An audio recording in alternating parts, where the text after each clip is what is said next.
there were two farmers. The first one, John, and the second one, James. They were very good friends until a dispute arose between them over a piece of land. And since both of them were not able to solve the issue among themselves, they went to the court for judgment. And the court decided to give the verdict in favor of John. This made James very bitter, very sad. He was not happy with the decision the court has taken.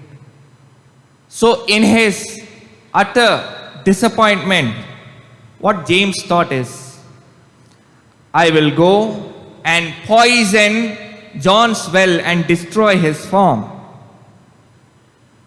The neighbors heard about it, and some people, knowing all that was taking place, they said, better let us not involve, leave the evil to happen just like that. But others were supportive, and they said to John that James has to pay for this, has to pay for the crime that he does. And then John, after realizing that James had poisoned his well, was in utter rage. He wanted to go and destroy James by all means. And one night, he also took a poison along with him, and he wanted to destroy the well of James and his entire farm. And during the night, he was walking towards the farm of James. And while John was walking there, suddenly he met a stranger on the road. And the stranger asked him, what happened? You look so angry. And John started to narrate the whole thing. This is how the verdict was given, and my co-companion, he wanted to destroy my farm and things like that. He began to say the story. And then the stranger said, you're in a pretty difficult situation, but I think the solution that you are aiming for is not the right solution. Retaliation is not the key. And poison is not a thing that should be played around. And he said, I have a better idea. Let us go back to the village. And because that stranger convinced John of going back to the village, both of them went back, and that stranger told John to rest. And when they got up early morning, the stranger said, John, why don't we clean the well? We'll start cleaning the well. John was not happy with this idea. He said, no, somebody destroyed my well by putting poison. Why I have to clean? Then that man said, no, this is the right way. Come, we both will start cleaning the well. And they took 2 days' time to clean the whole thing. And then water came into the well again. And this time the stranger took a cup and he said, see, the water is very tasty now. Why don't you also have a drink?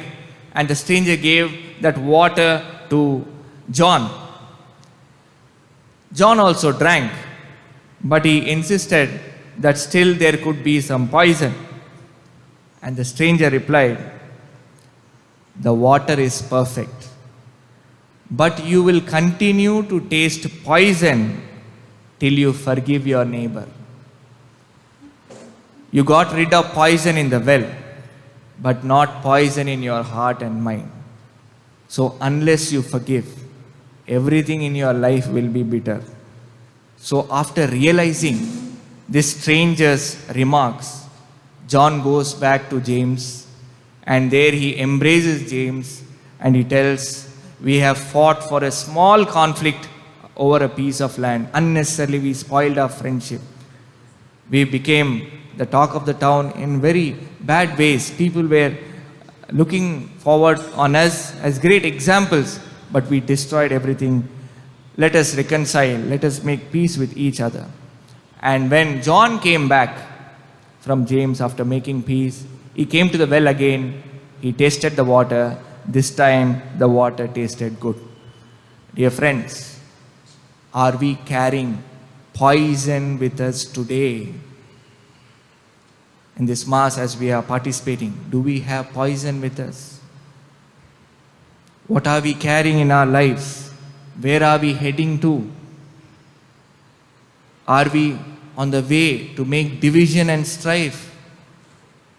Remember, we are the temple of God. Temple is a place of reconciliation and peace. Therefore, are we aware of this? Rivalry, revenge, hatred, making people pay back for the hurt that is done to us, these are the usual ways of the world. Rather, we should be makers and sowers of peace by forgiving and forgetting hurt, and so breaking the vicious circle of evil. Therefore, dear friends, do not act like Christians, but live your Christian life joyfully in the Spirit.